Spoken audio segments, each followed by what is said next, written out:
50 closed deals in 52 weeks of our first year working together. Jack and Josh, private REI Ace clients. And they were able to do that because they know how to negotiate a real estate deal. They did it using a very specific conversational conversion process that I'm about to show you right now. But before we begin, click the subscribe button and ring the notification bell because I post important stuff like this each and every week and you don't want to miss it. Let's go.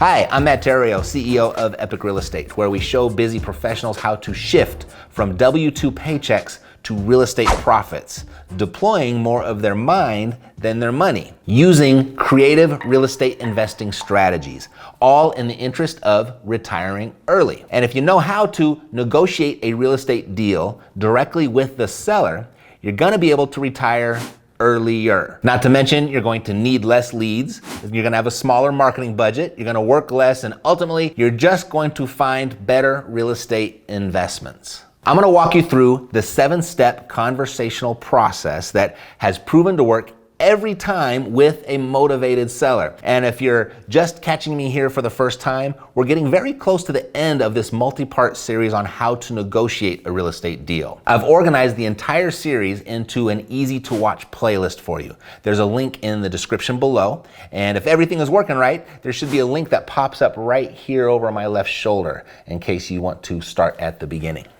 Number 1, the 9-point seller interview. This is your initial conversation with the seller, and it will typically happen over the phone, and it's just what it says. It's an interview. You only want to talk to motivated sellers of properties you want to buy that are willing to sell to you at a price and terms that works for you. You want to be a reluctant buyer because you don't want to buy them all. I use a framework for this conversation that helps me quickly and efficiently build rapport, sort the prospects from the suspects, and set the appointment. Those are the 3 goals of the initial conversation. And if you'd like a free copy of this 9-point seller interview framework, you can grab it at interviewframework.com. Now, once you've set your appointment with the seller to view the property, you want to 2, determine value. You'll look at the market and see how it's performing relevant to the seller's property.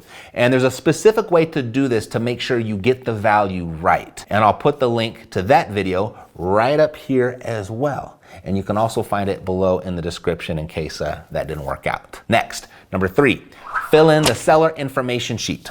This is the one that I use. It's sort of a checklist of everything that I need to know before I present my offer. And I take this on my seller appointments, but I start filling it out as much as I can before the appointment. And I'll put an easy download link for this in the description as well. Number 4, confirm the appointment. This is just a quick phone call to confirm the time. And I also like to do a soft pass to confirm the motivation of the seller. And it sounds something like this. Hey, it's Matt, just confirming our appointment for today at 5 o'clock. Great. I've done some basic market research with regard to your property. It looks like a really nice place. I just gotta ask, why don't you just keep it? Now, I don't do this every time, but if I'm pressed for time, or if I have any sort of doubt about the seller's level of motivation, I make that call to confirm this appointment is going to be a good use of my time. Further, the seller, with their answer, reminds themselves as to why they agreed to the appointment with me in the first place. So if your time is valuable to you, do me a favor and let me know by smashing the like button. Next, 5, drive the comps. Plan to arrive to the area 30 to 60 minutes early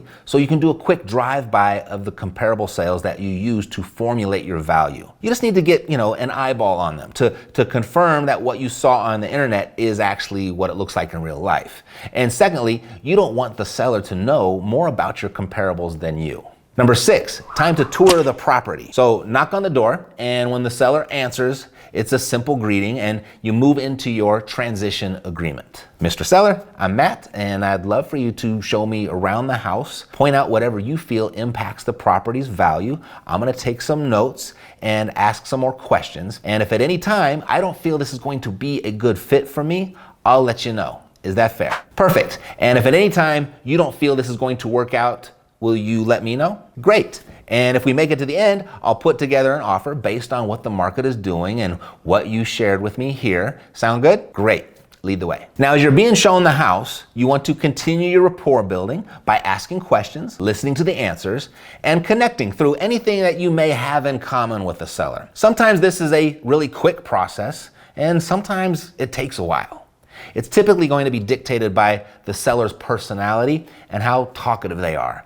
And take as long as it takes. Just make sure that you're asking more questions than you're answering. And if you do that, you'll remain in control of the situation. Now, when the tour concludes, it's time to number 7, present the offer. And the dialogue I use is very specific. And it's come to me over years of studying a number of different mentors' advice. And by using it in the field, gathering feedback and making those adjustments and just overall refining it that way from experience. This dialogue, it positions me as the good guy on the seller's side to help them solve their problem. And I position the market as the bad guy.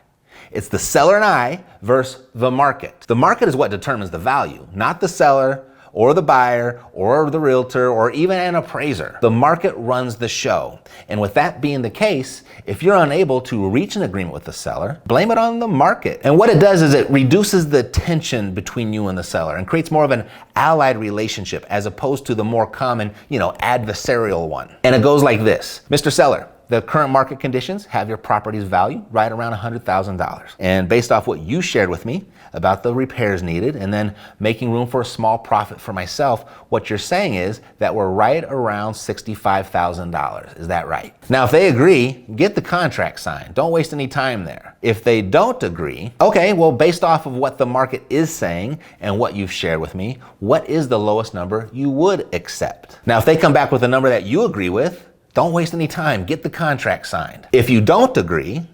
my biggest goal here is not to make the biggest profit. Although it is to make a profit, this is my business and this is how I feed my family. But my bigger goal is to make sure that I'm safe and that I don't lose money. And based off the current market conditions, what you're proposing is beyond my risk tolerance. Would $75,000 be doable if I could close quicker? Now again, if they agree, get the contract signed. But if they don't, what you've just done is you've introduced a second element to the negotiation. You're now not just negotiating the price, but now the manner of which the seller will receive their price, what we call terms. From this point forward, you want to always keep 2 balls in the air, price and terms. If the price goes up, the terms get extended. If the seller wants a reduced time, then the price, it comes back down. Laying this foundation is what creates an environment for a win-win outcome. All right, let's continue. If they don't agree to your price with that quicker term, it goes like this. Mr. Seller, you now know my biggest goal. What is yours? Is it to get the highest price or is it to sell fast? What you're doing here is you're asking the seller to choose one or the other, the price or the terms. You don't care which one they take, because as long as you can control one of those, you can always create a deal for yourself. Now, if at this point you're still unable to reach an agreement, you want to kind of pull that offer off the table a little bit and move more into a consultant mode, because that's what someone on the seller side would do. Remember, you're the good guy. The market, they're the bad guy. Okay, Mr. Seller, it looks like the market might not let us both get what we want. And that's okay, it happens. I can't buy them all. You do have a few options though. Would you like to hear about them? And they never say no to this question, by the way. And this is your opportunity to use what I shared with you in the last session so that you come out a winner regardless of which option the seller chooses. Okay, Mr. Seller, first, I think the price you want for the property isn't out of the realm of possibility. I think you can definitely get that number if you're willing to do some repairs and get the house ready for a retail buyer. This is the retail option. And you'll have to hire a real estate agent to market the property on the multiple listing service. And of course, there are commissions. You'll have to make the house available for showings and open houses. The agent will point out what repairs need to be made. And I'm sure they'll point out where you can get the best bang for your buck. That will take some time, but probably worth it. Right now for the area, the average days on market is 30 days and the average mortgage completion is 45 days as long as the bank approves the final loan and the buyer follows through. If this is what you want to do, I know some good contractors and a great agent that will get you your price. And I could make those introductions today if you'd like. Here's the second option, the investor option. If you want to just move on without any effort, time, or uncertainty on your part and get cash for the property as is and leave the hiring and the fixing and the managing up to me, I'll close fast, I'll pay the closing costs, and there'll be no showings and no contingencies because I'll be paying cash. The price will look quite a bit different though. It won't be a retail price, but much closer to the price originally suggested. Would you like to go with the retail option or the investor option? Or would you like to hear the third option? Okay, the third option. I call this the co-op option. I'll still use my time and energy for the hiring, fixing, and managing. You won't have to wait. I can still close fast, I can pay the closing costs, and can even pay a higher price if you're willing to take some money now and the rest later. May I ask, how much do you need right now? And then be quiet. Silence is golden here, as this is the question that'll open up the deal to your creative financing offer. Now, if they push back and resist your creative offer, then okay, so Mr. Seller, which one do you want to do? The retail option, the investor option, or the co-op option? Again, be quiet and let them answer. If you're still not getting anywhere, just take it away completely now. Mr. Seller, I'm sorry, it doesn't look like the market is going to allow us to both get what we want. As a final attempt in creating a win-win scenario for us, what I can do is leave you with this letter of intent.